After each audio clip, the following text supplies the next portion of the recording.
นั่นฝุ่นมาอยู่พูดนะขาวๆวันพี่น้องเลยเฮ้ยอันขาวๆมันฝุ่นหมดแต่บนมันคอยได้ฝุ่นแห้งเติบพี่น้องเลยกลับฮิบกลับนี่เขาจะไปหารถจักรเฮานี่นะพี่น้องเลย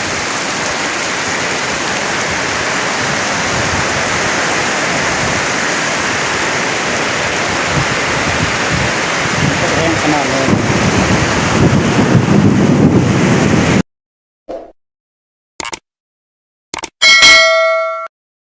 ครับทักทายสบายดีพี่น้องที่เข้ามาติดตามรับชมหับเบิงเบาจัน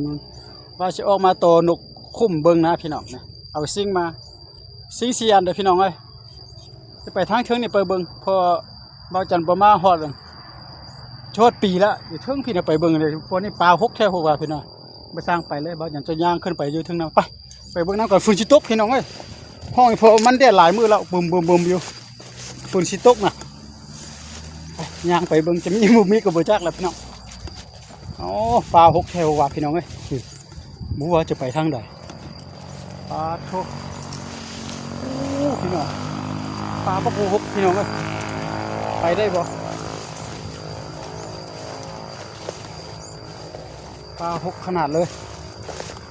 แต่ว่าอยู่นี่กับมีปลามันตุ่นปลามันตุ่นแต่ว่าบ่ปิ่นตาเอาแล้วพี่น้องเอ้ยเขาบ่มาทางแล้วก็ที่ว่าเป็นทางใดบ่ล่ะนี่ว่าสิไปตัวอยู่ทึ่งนี่เบิ่งนะลองเบิ่งโอ้ไม่ฟื้นพี่น้องเอ้ยนี่ลมมาอยู่นี่โอ้ไม่ฟื้นเบาจันบ่มาดูล่ะบ่นี่นะชอดปีละนี่สิตัวอยู่นี่นะสิลองเบิ่งนี่ตัวอยู่แต่ทึ่งนี่เนาะแต่ละปีกายเบาจันมากก็ได้ประมาณได้3-4-5ตัวนี่แหละบางเทื่อก็ได้บางเทื่อก็บ่ได้นะแต่ว่าจะโตอยู่แคมหันเด้อโตอยู่แคมตัวนั้นฝนสิเริ่มตกแล้วได้พี่น้องเลยมาไปปักซิงกันก่อนปักอยู่ฮะแต่ละปีนะโอ้ฟ้าห้องเฮิมอยู่พี่น้องฝนจะตกมากกับพวกละ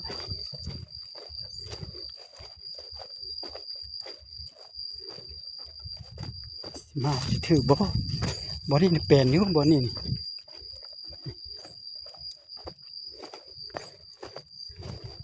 เอามาเบิ่งน้ำกันโตนี่นี่โตอยู่นี่พี่น้องไม่ยุ่งไม่ยากอย่างเดียวนี่ห้องนี่แหละโตอยู่ห้องนี้พี่น้องไงไม่ต้องไปเข้าไกลลายห้องไหนเนาะนี่มัน6โอ้พี่น้องไงเห็ดแล้วบาดเนี่ยฝนจะตกพี่น้องไงแล้วโตอยู่ห้องไหนฮะดักนี่ดักตัวนี้เนาะพี่น้องเนาะขอให้ปักซิงกันเด้อพี่น้องเอ้ย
พี่น้องเอ้ยฝนจะตก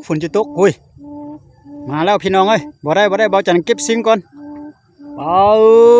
หากระมอดปลาพี่น้องเอ้ย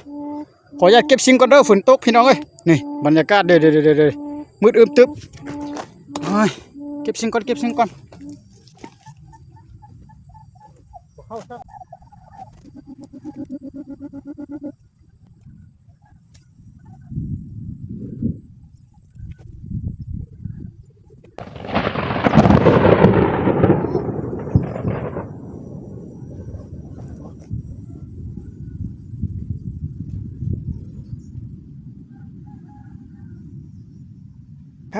รับพี่น้องโอ้บ่ได้จังได้มาบ่ทันได้แบบพี่น้องเอ้ยอันนั้นน่ะมืดตึ๊บเลยอุ้ยนี่เสียงฝุ่นมาอยู่พุ่นละเฮาครับเพื่อนพี่น้องเอ้ยนกก็บ่เข้าดอกคันมันมีนกอยู่แถวนี้มันมาแล้วฟ้าห้องเติมพี่น้องเอ้ยนี่เห็นบ่โอ้ขออนุญาตเด้อพี่น้องเอ้ยก็หากโตว่าสิไป2-3 ไมล์หั่นล่ะแต่ว่าฝนตกแบบนี้บ่จันก็บ่กล้าไปแล้วเด้อุ้ยฝุ่นหึมมากพี่น้องเอ้ยบ้าอุ้ยว่าจะโตจุดนี้บ่เข้าจะไปบอนไม้อีกว่าซั่นล่ะแต่ว่าฟ้าห้องตามเถอะย่านก็เป็นตาย่านได้เพราะว่าเปิดโทรศัพท์อันน่ะถ่ายเด้โอ้ไปกลับก่อนพี่น้องกลับบ่หมานอย่าว่าเบาจันเด้อพี่น้องเว้ยปลาหกความหกบ่ให้ว่าพี่น้องปลาก็ได้ปลานั่นปลาเหลือนี่แต่ว่าเสียดายอันน่ะไม้อยู่นี่เป็นฟืนพี่น้องเฮ้ยปลาปูห้องใส่ต่ำเบิ่งไหมเบาจันบุมาบ่แม่นธรรมดาตายนั่นฝุ่นมาอยู่พูนนะขาวอันพี่น้องเอ้ยเฮ้ยอันขาวแม่นฝุ่นหมดแต่บ่แม่นคอยได้ฝุ่นแห้งเติบพี่น้องเอ้ยกลับนี่เขาจะไปหารถจักรเฮานี่นะโอ้ลงอยู่นี่พี่น้องได้อยู่นี่ยิ่งปลาหกพดบนนี่นะมานั่นเห็นบ่เกือบสิบทันแล้วนี่เพราะมันได้หลายมือแล้วพี่น้องเอ้ยได้หลายมือเลยว่ะนี่นะตกแห้งขนาดเลยเบิ่งแม่น้ำจุดแห้งแต่ปกติอยู่นี่น้ำบ่ได้แห้งได้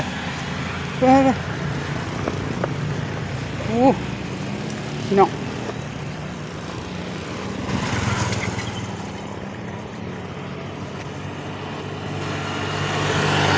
ว้า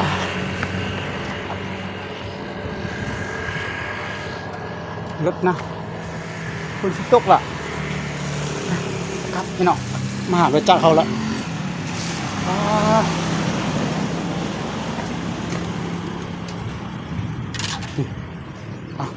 ขออนุญาตด้วยกลับก่อนบัดนี้นะพ่อกันในคลิปต่อไปบายบายพี่น้องเอ้ยนี่มาแล้วปุ่มเอาพี่น้องเอ้ยเขาจะไปปลาบ้านเกือบสิเอาตัวบ่ทันนี่ดิจะบอกจันมาไว้พี่น้องเมื่อฮอดปุ๊บบ่ฮอด5 นาทีคนหงต้มอยู่ละพี่น้องโอ้พาเรื่องวันนี้มาถ่ายให้พี่น้องเบิ่งเด้อเบิ่งในฝนตกแห้งพี่น้องเอ้ยบาดนี้แหละเขาจะดำนากันพี่น้องเอ้ยบรรยากาศฝนตกแห้งขนาดเลยนั่นเป็นกันบ่เพื่อนพี่น้องฝนตกยางสลับซับสิ้นพี่น้องเอ้ยยางแห้งเลยบ่แม่นน้อยๆเด้อตกแห้งขนาดเลยพี่น้อง